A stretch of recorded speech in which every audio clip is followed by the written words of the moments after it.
There is a creature at the bottom of the ocean so vast that its body encircles the entire world.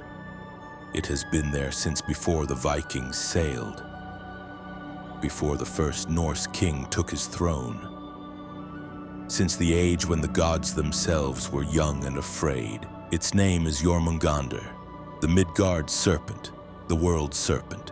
And according to Norse mythology, there will come a day when it releases its own tail, rises from the ocean, and poisons the sky itself. On that day, the world ends.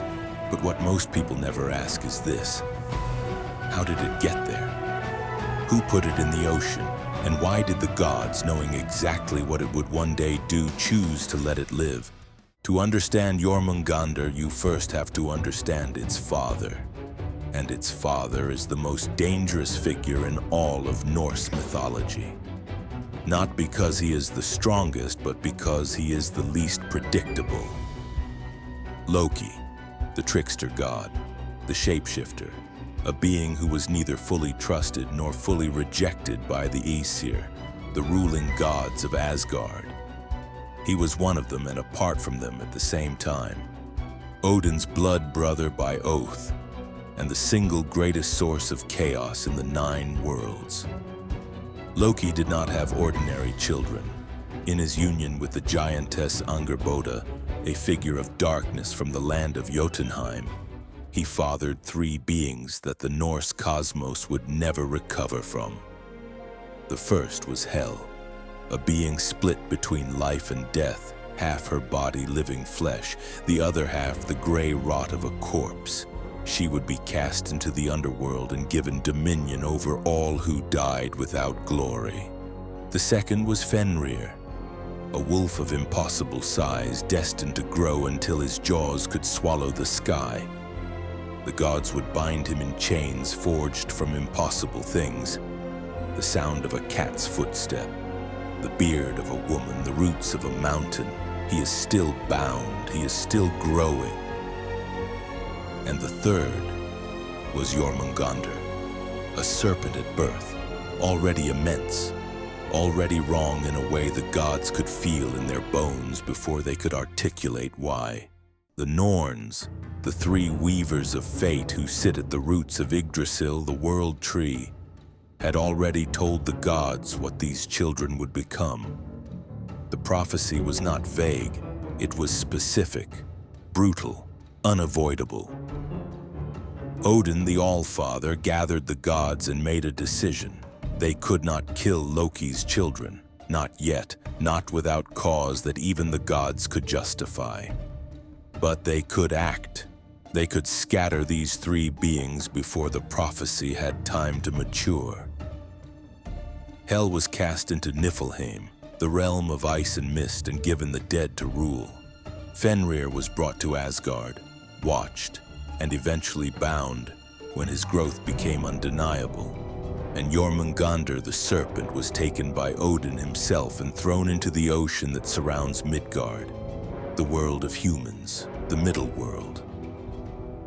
What Odin could not have anticipated, or perhaps chose not to, was what the ocean would do to a creature like Jormungandr. It did not contain it. It fed it. The serpent grew and grew until it circled the entire world, until it found its own tail with its mouth and bit down. And there it remained, the Ouroboros, the world encircler coiled around the foundations of Midgard itself. The Norse gods knew Jormungandr was down there. They did not pretend otherwise. And one of them could not leave it alone. Thor, the god of thunder, the protector of Midgard and the sworn enemy of the giants. Thor was not subtle and he was not patient. He was the strongest being in the 9 worlds, and somewhere beneath the ocean floor, his greatest enemy was sleeping. The myths preserve 2 encounters between Thor and Jormungandr before the final battle at the end of the world. The first is one of the strangest stories in all of Norse mythology. Thor, traveling in disguise as a young man, joined the giant Hymir on a fishing trip. He insisted on going further out to sea than Hymir wanted. Past the safe waters, past the boundary where the ocean became something else. Then he baited his hook with the head of an ox, dropped the line into the darkness, and waited. Jormungandr took the bait. The line pulled so hard that Thor's hands were driven through the bottom of the boat. He braced his feet against the seafloor itself, hauling upward with every measure of his strength. And slowly, terribly, the serpent's head broke the surface of the ocean. They looked at each other across the water. Thor with his hammer raised. Jormungandr with its ancient eyes open for the first time in what might have been centuries. The myths say that in that moment the ocean trembled, that the sky above them went dark. Hymir, terrified beyond reason, cut the fishing line. Jormungandr sank back into the depths. Thor, robbed of his moment, threw his hammer into the water after it. Whether in rage or instinct, the myths do not say. It was not the last time they would meet. That was only a rehearsal. Before we reach Ragnarok, it is worth stopping to understand what Jormungandr actually meant to the people who created this mythology. Because the Norse did not tell these stories as entertainment. They told them as cosmology, as a map of how the world actually worked. The Norse lived on coastlines. They crossed open ocean for survival, for trade, for raids, for migration. The sea was not a backdrop in their world. It was the most powerful and unpredictable force in their daily lives. It gave and it killed without preference. Jormungandr was not a metaphor for evil. It was a metaphor for the ocean itself, something vast and ancient and coiled just beneath the surface of the visible world, something that would one day rise, not because it was malicious, but because that is what oceans do. The Ouroboros, the serpent biting its own tail, is one of the oldest symbols in human civilization. It appears in Egyptian mythology, in Greek alchemy, and Gnostic texts. But the Norse version carries something the others do not. A date, a name, a specific prophecy about when the circle will finally break. The Norse called it Ragnarok, the doom of the gods, the twilight of the powers. It was not a surprise attack. It was not something that could be prevented. Every god in Asgard knew it was coming. The Norns had woven it into the fabric of existence before the first world was formed. The signs would come in sequence. First, Fimbul winter, 3 years of winter without a summer between them.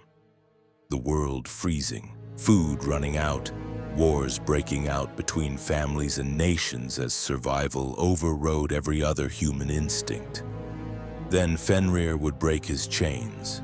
Then the ship Naglfar, built from the fingernails and toenails of the dead, would set sail from the shores of Hell, carrying an army of the dead toward Asgard. And then Jormungandr would release its tail. When the World Serpent releases its tail, the ocean floods Midgard. The tidal wave is not described in the myths as a disaster. It is described as a consequence. The world is flooded not because Jormungandr is angry, but because for thousands of years the pressure of its coils has been holding the water back. When it rises, the water simply goes where water goes. Jormungandr and Thor meet on the plains of Vigrid, the great battlefield where every Norse prophecy converges. They have met before. They have always known it would end here. The battle is not long in the telling. Thor kills the serpent with Mjolnir. 9 steps.